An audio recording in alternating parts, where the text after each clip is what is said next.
audience questions that we will be, thank you, recording, of course. That's the last portion, is that we will be asking your questions, audience, of our panelists today. So we're going to start off with question number one.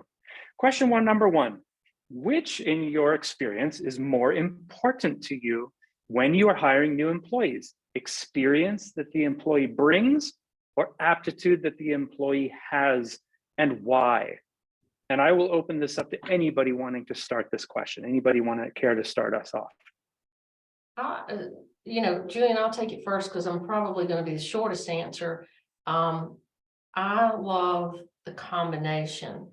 Can I pick one over the other? I think that when you're talking about sales, you're talking about customer service, you're talking about a person who could be a phenomenal waiter or waitress in a restaurant. When you're talking about professional services or implementation team, there really does have to be, if you want them up and running quick, the experience in that solution. Do I lean more toward aptitude on top of the fence? I do, because I think that if they are a talented resource and have the aptitude to pick up the solutions or the development tool or whatever it is we're bringing them into, they're going to succeed. So I'll defer to my panel here, but I'll open up and be very short. I'm on the fence leaning toward aptitude. Got that. So for us, aptitude is definitely more important than experience. Having or representing one of the newest products in the market, there's not a lot of experience. And we have found out that a good team member is priceless versus experience. So definitely I would go for aptitude. Thank you, Patricia. I would agree with both of you. Experience is great. It gives someone insight into the industry or the role. Aptitude is something that would allow someone to pick up new things quickly and assimilate new information. So I also would say, if I had to choose, as much as I love experience, especially being in this ecosystem where hiring can be tight, finding someone with the right aptitude that is open to doing something different, or maybe doesn't have experience in something, might be more willing to learn. So I agree that aptitude and openness for learning are gifts, and what we would look for as well. Yeah, I agree. I don't want to sound like a broken record, but I agree with the team here. And I think that, we understand we're in a highly competitive market and we have to recognize that. And so as we have evolved and adapted, it sounds like the other panelists have as well, we really are prioritizing aptitude. We want to look at things, as Kendra was mentioning too, we look at problem solving and collaboration, self-learners. We want people that really are able to demonstrate proficiency in the areas that are represented by our core values, such as, we've driven entrepreneurs, we have promise keepers. And I think that's what really makes the most critical candidate for us, is someone that can be adaptable to that. And, one of our hiring managers that I was talking to before this webinar, he used a sports analogy and I thought it was great. He said he prefers an all-around good athlete versus a skilled position player, especially when we have time, and the ability to kind of ramp someone up. That's sometimes there's going to be critical needs that will need experience, but really having that kind of all around great fit is really critical for us. That's great. All four of you, I totally can see where you all are coming from. That makes practical sense. I find in the recruiting world, in serving a lot of companies, that testing for experience is a much more cut and dried thing. Like, you can have a test and you can be able to assess someone's skill in Sage Intacct or Acumatica or whatever product you might be looking for. Whereas testing for aptitude generally is like personality tests and things that are a little bit more maybe ambiguous as to how do you really assess for this. And I'm wondering if you find that personally, do you find it more difficult nowadays to assess people for aptitude? And if you do it and you find you found a way to do it, do you find are there methods that you have found that are much more grounded in concrete as opposed to the more ambiguous, like, how well do I think this person might pick up this product? based on various factors. Do you have any thoughts on the practicality of judging people's aptitude? Yeah, Julian, hiring developers, hiring professional services people that maybe have an accounting or comp sci degree, it's a little, you can see their GPA typically, you can see their LinkedIn, you typically in this age of time know somebody that knows them. So you're going to be putting in, who do I know that knows this person typically? Is it a recruiter? How they come up through the recruiter? What's the recruiter's history for judging the aptitude themselves? And then back to this developer, asking some really simple developer, whether it's the language they're in, or I'm talking developing language, coding language, asking some simple, can you just, if I had to have this answer from this small data set, how would I do it? And they're getting in questions, right? They're can you solve right on the fly, right here in front of me? And if you can't, you got to put me on hold and turn and ask your buddy, then that's the wrong person. So I think there's job types, and Blythe, I know you guys, Kendra, very heavy in development as we are. There are discrete, quick aptitude. If you don't know this answer, next.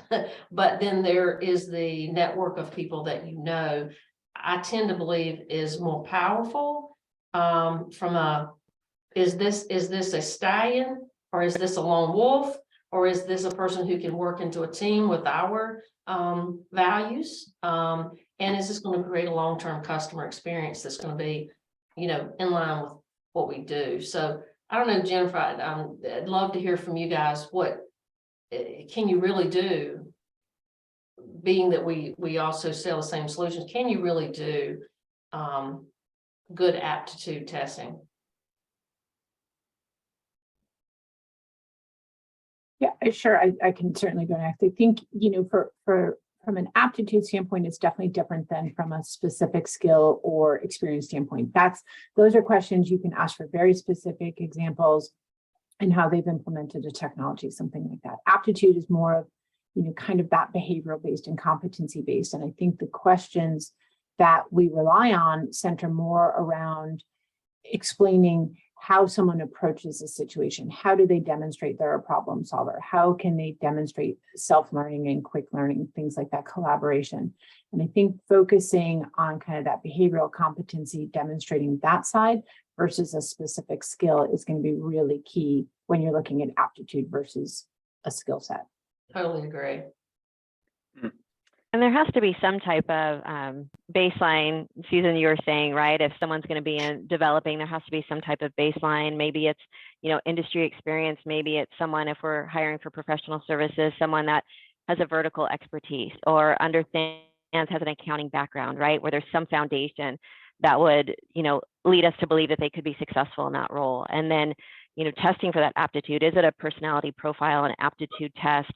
We have something where it's a pre-hire presentation, right? And give a topic that maybe someone doesn't know anything about. And Jennifer, to your point, how do they solution that? How do they jump into something they don't know anything about? And is it just hands up, I don't know? Or is it, methodical, and here's how I would slice and dice it and disaggregate this challenge? And so those are the type of thinking skills, and just how someone, attacks a solution or a problem that they may not know, and how they manage their way through that. Yeah, I think for the audience, we're talking happy path, right? We're talking best case scenario. I'll give you one that just happened. Perfect profile. New in LinkedIn relationships, knew this person. Perfect aptitude, as we had known in the past.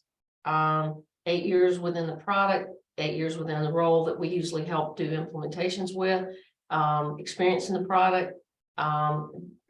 Definitely a double major with accounting and business.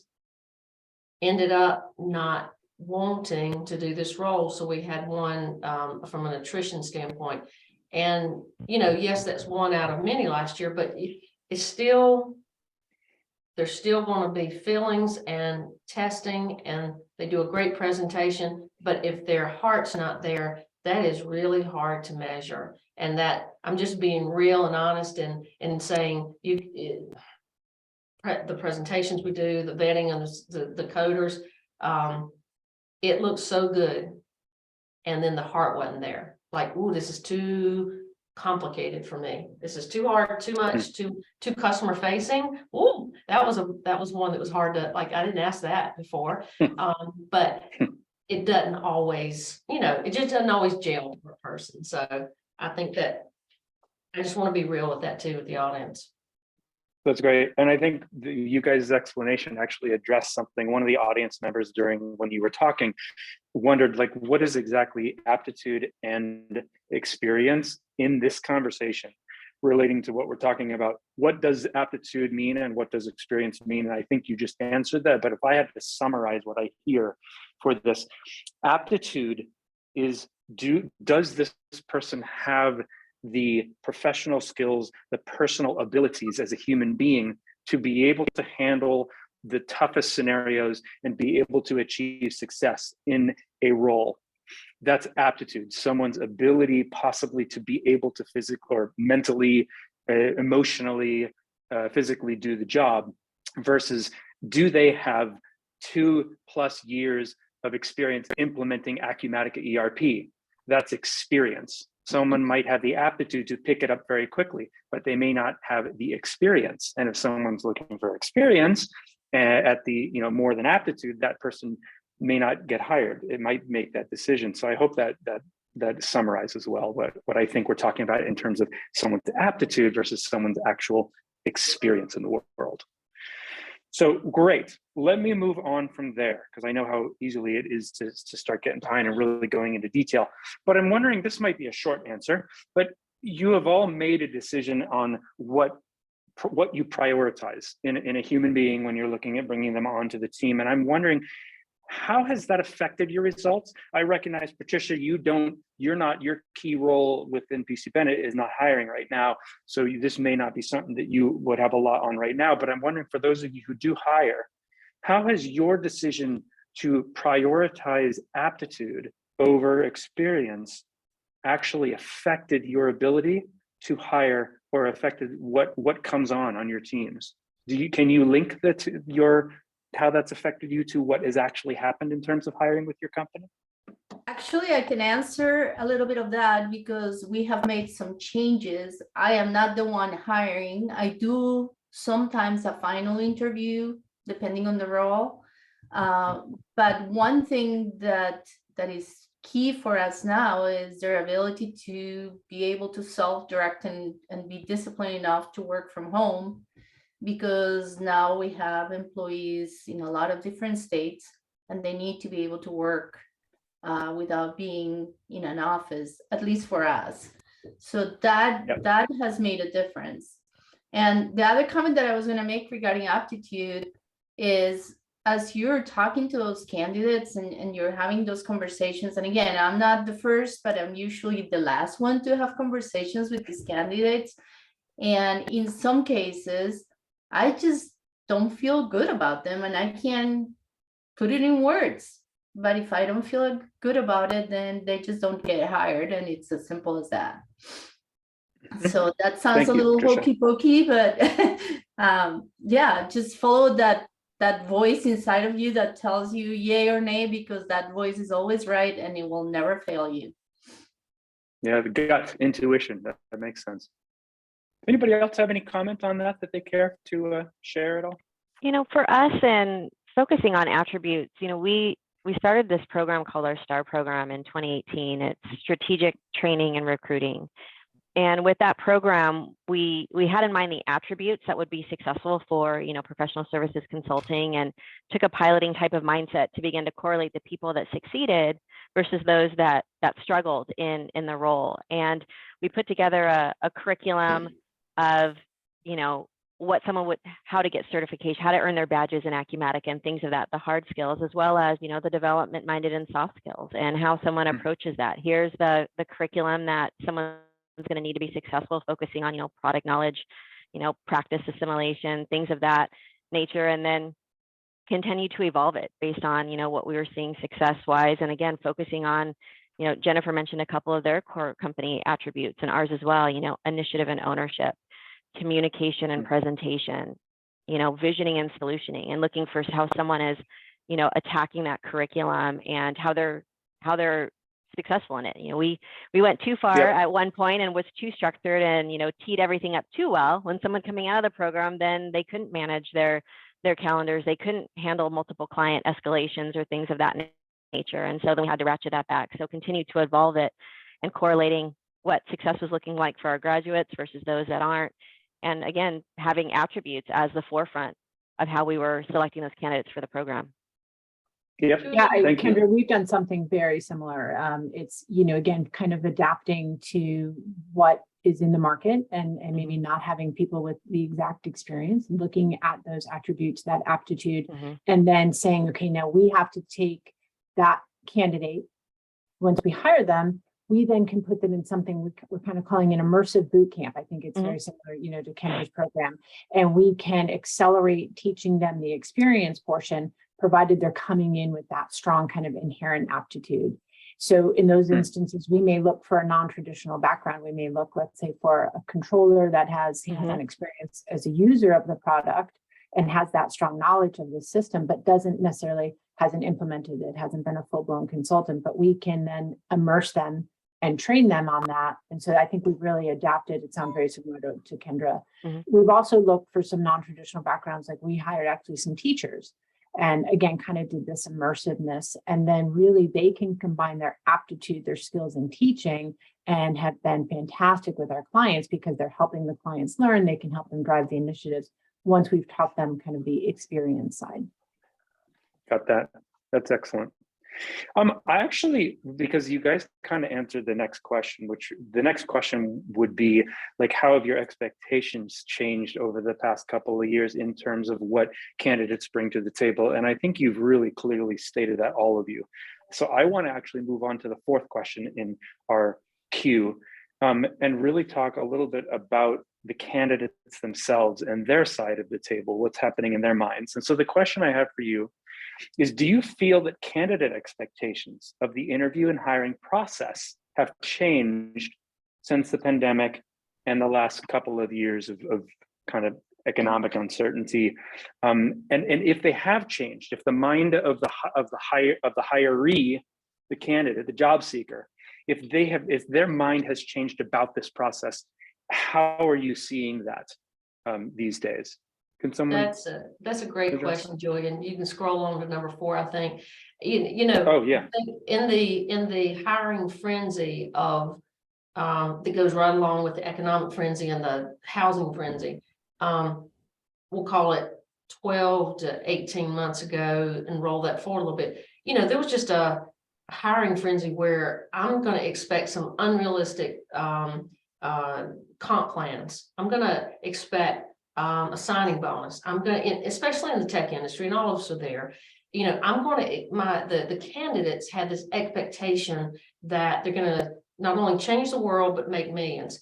And it was just to business, management, you're looking at an uncertain economic time, not a hiring frenzy. So I think that along with the limited number of resources that had realistic expectations, talent, aptitude, experience, or just wanting to get into something a little bit different, as Jennifer posed, look for some non-traditional people to hire that make the mix interesting and exciting. That worked well, but it was the unrealistic comp expectations that we've seen in the last 24 months. But as the housing market goes down a little bit, as economic stuff starts, inflation starts to rise, people start to realize within reason, all right, I'm back in my reasonable, I'm searching for a job, not searching for, the next get rich quick scheme. So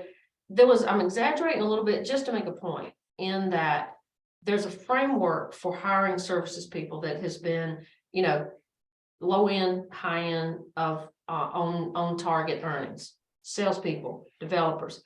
And just because the economy is going crazy and the tech industry went crazy for a while, now we've seen the effects of the Google layoffs, right? Some of the big tech layoffs. So it's pulling back a little bit now and getting to me, candidates have a little bit more reasonable expectation around the dollars and the earnings potential. So that was kind of, that stood out to me the most in this question, but there may be certainly great other points that I hadn't thought about. Excellent. Yep. And I think that's super true, Susan. We've had the layoffs of 2020 and the great resignation and the great regret and now the great rebalancing. What you're talking about, things just the pendulum's kind of coming back, and it was quite the roller coaster of, exactly to your point, the comp expectations and, you know, the limited pool, the large pool. And I think something that for us, feedback along the way is your process may have been too long. Someone's looking for that quick biggest offer letter, you know, where Blytheco continued as far as we want to vet those candidates. You know, Patricia, you said it, like, something's going off in my gut. I want to make sure that this is not someone that we're just hiring, you know, to do a particular role. We care about our customers. We care about that service element, and we care about, you know, buying into and living those core values at our company. And so we couldn't bend on that, and we won't. And so, yes, our process at times from some perception was long. Other candidates would say, wow, I really appreciate that you took the time to let me meet with 3 different people, you know, the hiring manager, HR, CEO, and I really appreciate the time that you were transparent about what our company is and what our expectations are going to be. And those are the candidates that, you know, through thick or thin, those are the ones that we continue to engage with and ultimately landed a spot in our organization.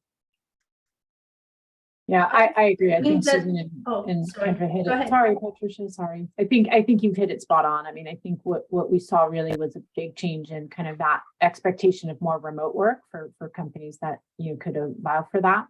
A big change in a work-life balance expectation, and then really the speed of the process and the pay expectations. But I think, you know, we've taken the same path as sounds like Kendra has. We want to put the value on the candidate experience and making sure they're making that informed decision, not just rushing to, well, I have multiple offers and let me kind of pit them all against each other as fast as I can. Now it's really trying to make sure the candidate and us, we're making that really strong informed decision by going through the right process.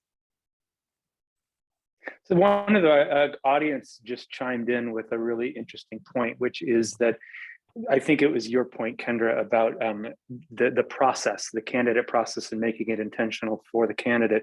And they also mentioned that something else that's important is not just about how many steps, but that the process not have large gaps. For instance, or when there's a lack of communication, and maybe the candidate is not told what that next step is or guided through communication, so the communication lapses. So that is, I think they were really saying that that's a really good point, Kendra, and then they were adding that it's also kind of the communication cadence as well. Agreed. If we set those expectations and we want our team members to be communicating with our clients and, you know, our internal teams, we want to set the tone up front and be, you know, communicative. And things happen, right? There's family illnesses, interviews have to get pushed, but it's just communicating and being transparent throughout the process that, again, we hope that those candidates that appreciate that are the ones that stick with it. Yep, absolutely. Very good. One last comment about that is I do believe, and I think Jennifer mentioned it, the work-life balance has become way more important.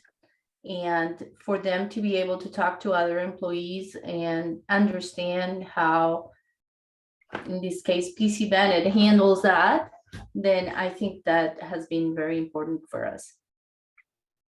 Mm-hmm. Thanks, Patricia. Good point. We're going to move to question number 5. So question number 5 talks about your differentiator. So I'm going to move on to question 5. So the question is, as you strive to attract talent that your company needs, do you feel that your company differentiates itself in the job seeker marketplace in any unique ways that is interesting to talk about? I'll take that one first. I think that both Kendra and I and Jennifer, we're at least joined in one of the solutions that we represent, right? And one of the worst things that could happen is partners hiring from partners. It feels so good, right? I'm gonna get a person with experience. I know what they make. You know, I've got a lot of contacts around them. Woo, that's great. And I'm getting an email last night from a partner. You're in my ecosystem.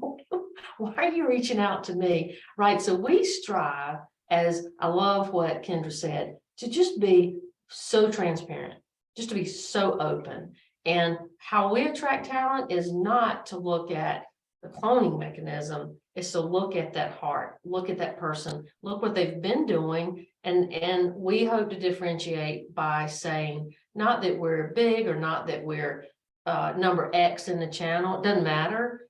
How will you feel when you're in our, we'll call it implementation team, and you're making a difference to customers? Do you understand digital transformation? Do you understand that's a big fat nebulous word if you don't feel like you can play in that? So we just try to share openly, transparently what our direction is, what our even our KPIs are, and what our expectations are.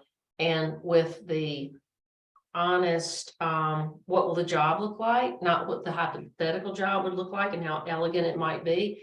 It's just to share openly what we offer. You know, everybody offers most of the time in our industry great benefits, whether you want to work small company, big company, everybody's kind of even playing field. But if you have a value set and you can convey that to me, you're gonna hear the person with the heart on the other side gravitate toward that. So that's in a world that all of us offer a lot of all the same great things and benefits for folks, training, onboarding, blah blah blah.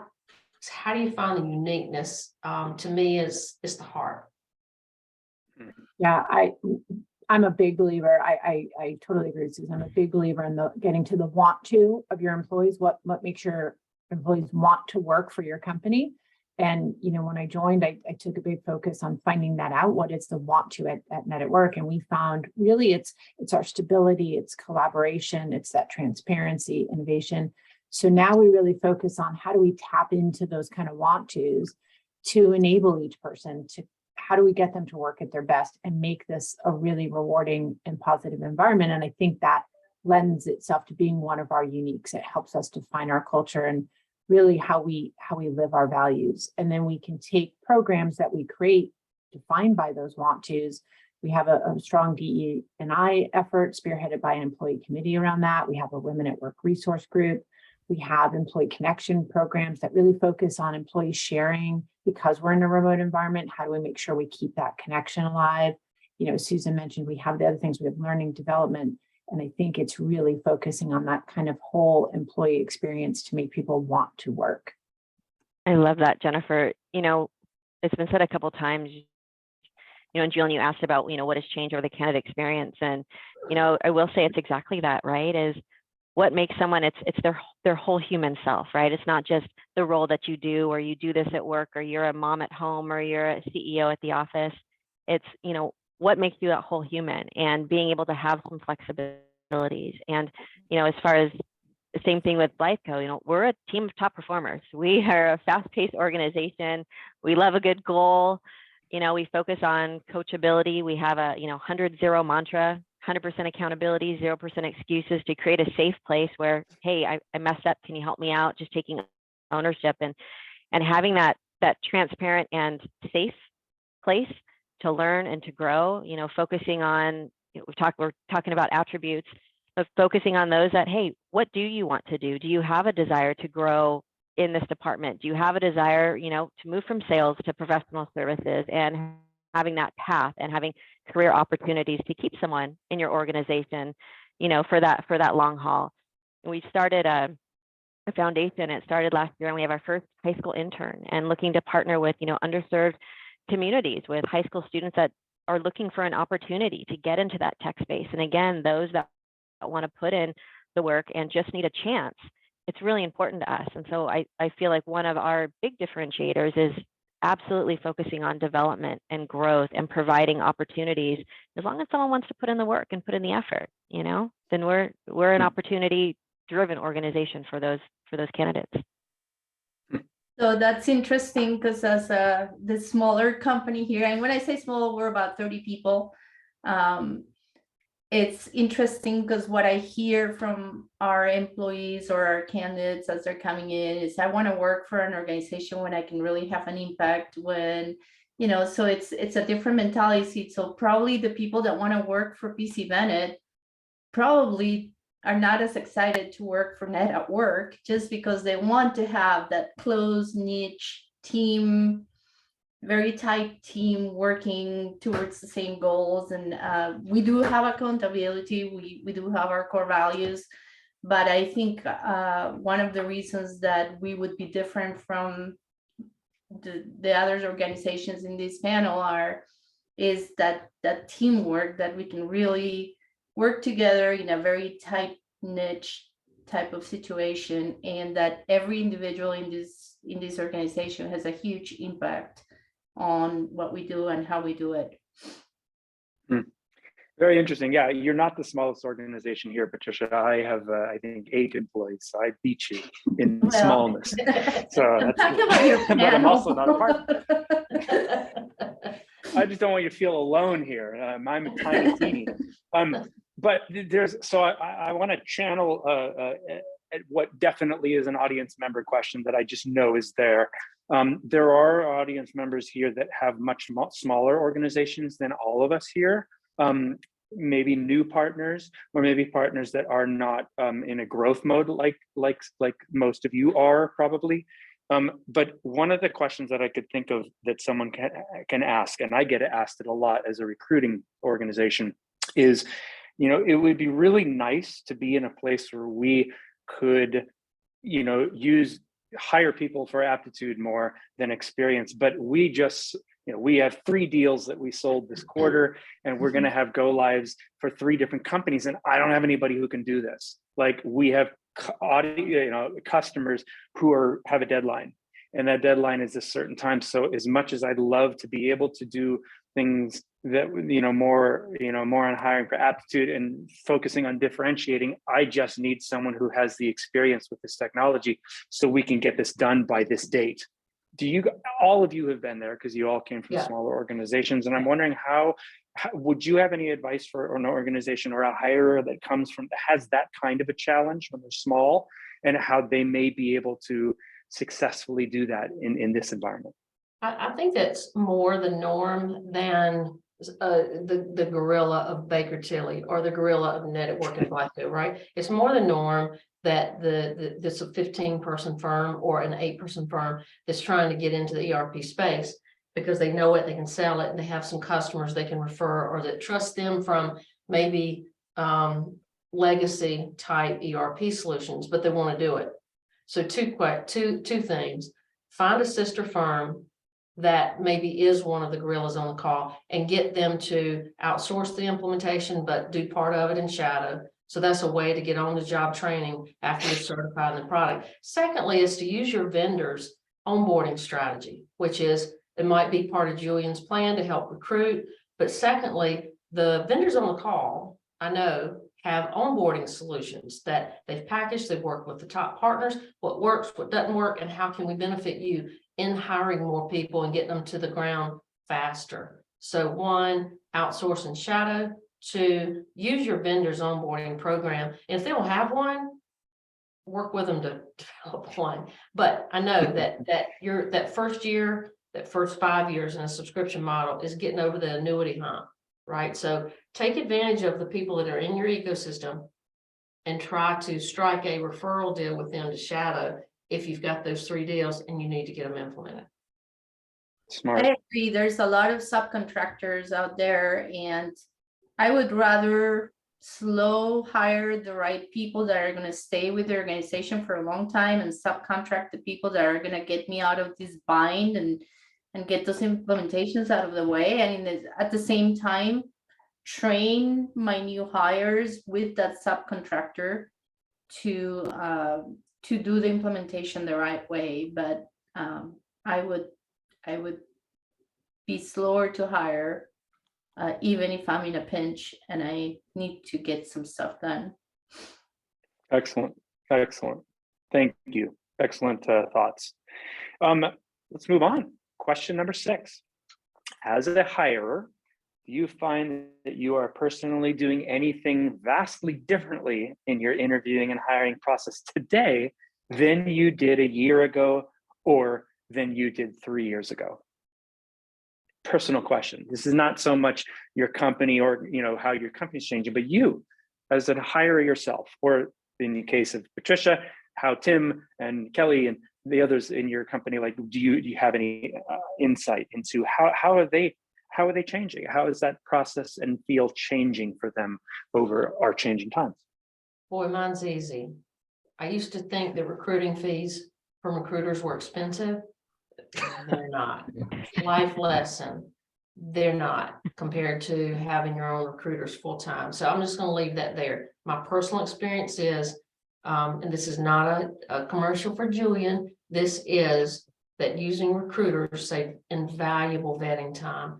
And I've ended up, after, I'm going to not say 3 years, probably 15 years, having the luxury to spend that fee. It makes a big difference.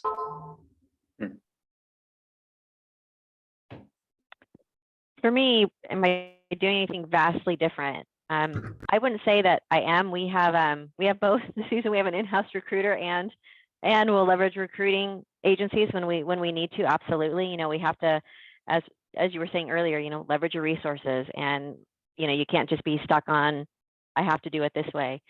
But as far as vastly different, no, I think, and obviously I have a biased opinion, but I feel like Blythe goes down a really good job about creating that culture of openness and just really truly caring about our team members. And I feel like if we continue to treat our candidates and our team members with the same respect and kindness and warmth and empathy, you know, they will also in turn, those are the team members that are going to be treating our clients with the same care. And so I think staying the course, running, you know, an integrity-laced business, not poaching from other partners, or, you know, it's a very small ecosystem, right? And continuing to run with that North Star and keeping your focus of your company values at the forefront.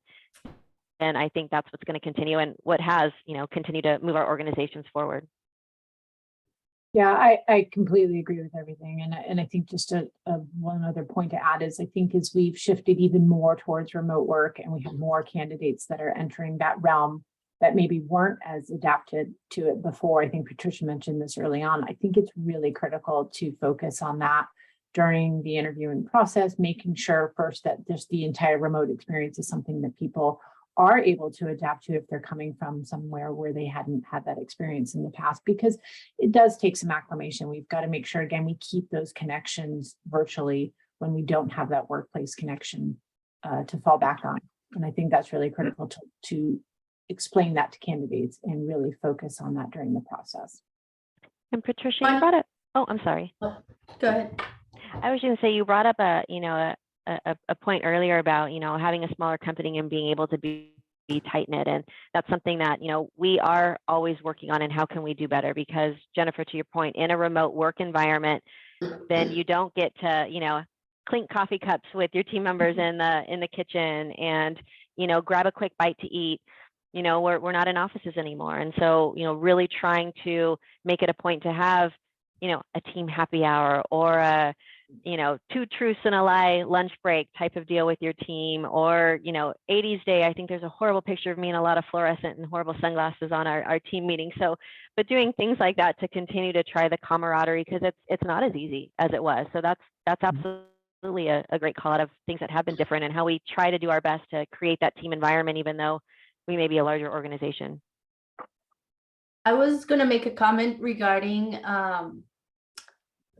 hiring employees from other partners. And PC Bennett has been in business for 20 years. And to be honest, at the beginning, it seems like there was the same pool of people that just went from one organization to another. And, you know, and what happened is, at some point, the ERP industry found itself without new people.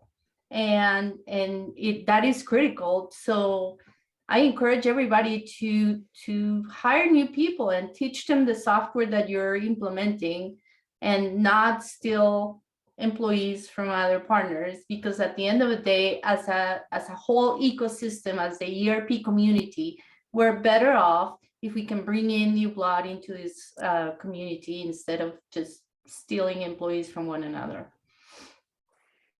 Thank you. That's excellent.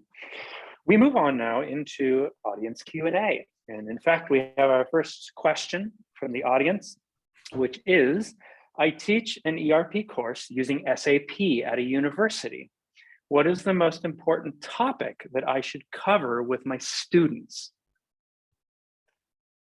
Wow. I mean, I'll take that. I really Right? think that when you're, if you're teaching SAP 1, but you're also a little bit in theory, you start with customer net promoter or customer satisfaction, customer happiness, because what can you teach them about the product? You can teach configuration, you can teach discovery, you can teach solid documentation, you can teach how to go live, you can teach project management, but it's really hard to intrinsically teach all of that without addressing customer satisfaction and what you're trying to do for the end customer. So that's probably, if I was a professor, where I would start, and then I would go with the kind of pragmatic approach that I'm sure the teacher's trying to get to. Well, it really depends on what is the course. So is he teaching how to implement the software, or is he teaching how to use the software, or is he teaching what the advantages of having an ERP in an organization is? So depending on what the core essence of that class is, I think the answer would be different, at least coming from me. That makes sense, Patricia. Yeah, good. Unless anybody else has something to say on that, I have another audience question. So this one, I don't know if we have enough information here, but I'm going to just put it out there. They're wondering about your ability to hire people with physical handicaps, people that are wheelchair bound.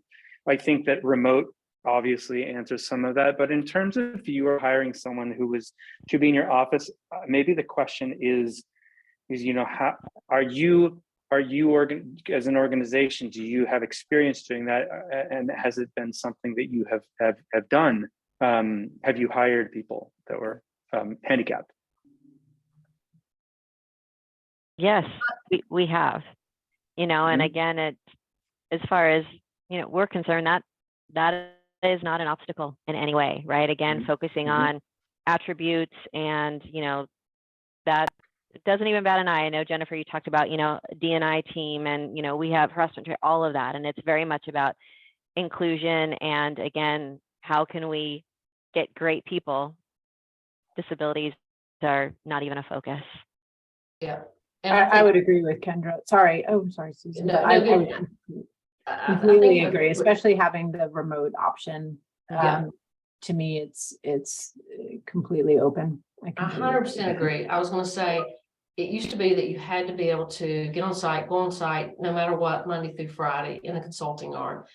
Development might have been a little bit different, but I think COVID's just changed it, and it's changed it for the better. I mean, look at the diversity of your panel. We don't have any. It's all females. So what we are glad to have you join us, Julian, as the leader. I think that diversity is important. I think that whether it's special needs or it's if they can do the job, and irregardless of all of the diversity things that we want to put in play, they should do the job. So no hold back on our point of view. Absolutely. Thank you. Another question from the audience.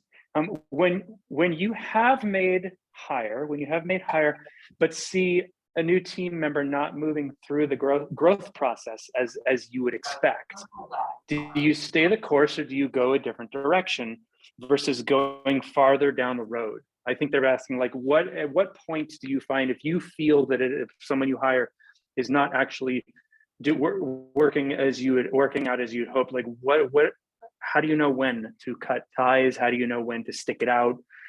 How do you do that? Probably one of the hardest things to learn as a business owner, as a manager, is to learn to fire fast.